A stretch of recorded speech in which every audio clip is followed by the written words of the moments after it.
can Guiding Star compete? Specifically, can it compete against the number of other auto rifles that are currently the meta? You know, Uriel's Gift, Prosecutor, the number, things like that that really jump out to us. We're not even talking about the 600 round per minute archetype, things like Scathe and whatnot. But something about Guiding Star that I want to mention, and this is, by the way, the auto rifle with dead orbit, guys, is that this weapon is exactly what I've been asking for weeks now. I wanted a legendary version of Sand Wasp. Now, if you don't know what Sand Wasp is, that is a rare auto rifle that I actually put into my top 5 rare weapons here in D2 right now. And I really liked it because it was a 720 round per minute weapon.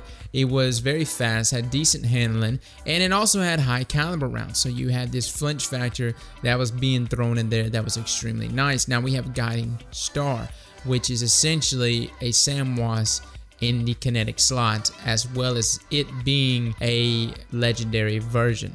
Now, this weapon is not only a auto rifle that has high caliber rounds, it also comes with moving target. Now, moving target, increased movement speed, target acquisition when moving while aiming at sights. It's definitely something that you would notice on a bunch of different weapons. You know, Last Dance for one, Black Scorpion for another. I really like Black Scorpion specifically for moving target perk on it.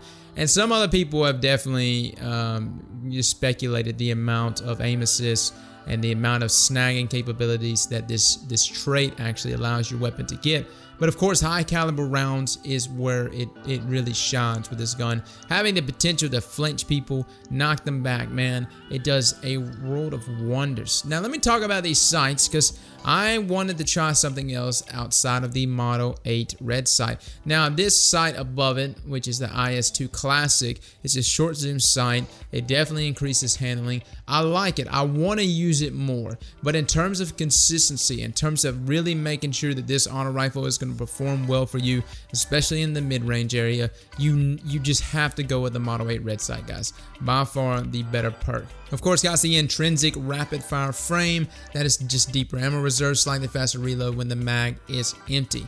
Now let's talk about this weapon. What's happening with it, man? What's the time to kill, and whether or not this gun can actually compete in Crucible. So time to kill, guys, it's not that great. I mean, essentially, it is one of 3 weapons within this archetype that is the 3 worst weapons in terms of time to kill. Okay, 1.17 seconds is nothing to jump up about.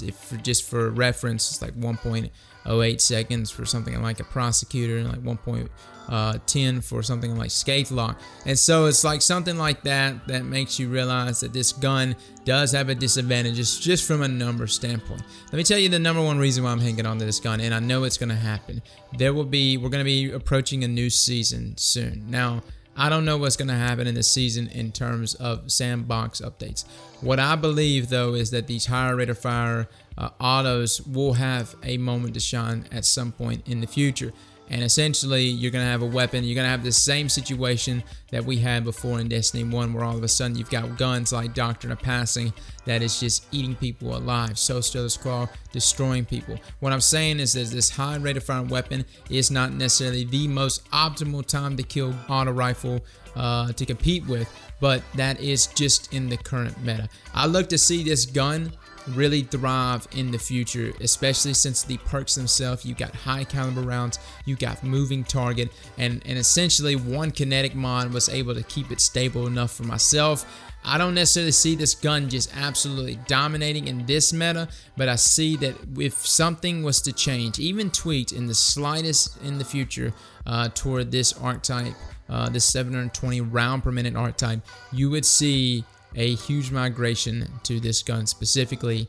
Despite Valakadin and Perseverance both being really good guns, I think I would choose Guiding Star over the both of them either way. So fella, keep your hands on it. I would just snag it, put it in your vault, keep it. Again, things change, a new season comes, a new meta comes, you're liable to be looking at one of the best guns in the future. You could call it now, man. Come back to this video in a few months. If I'm wrong, I'm wrong, but I could be fucking right. Guys, if you enjoyed this video, man, definitely hit that like button for me. And as always, guys, slap that like button like your mama told you right.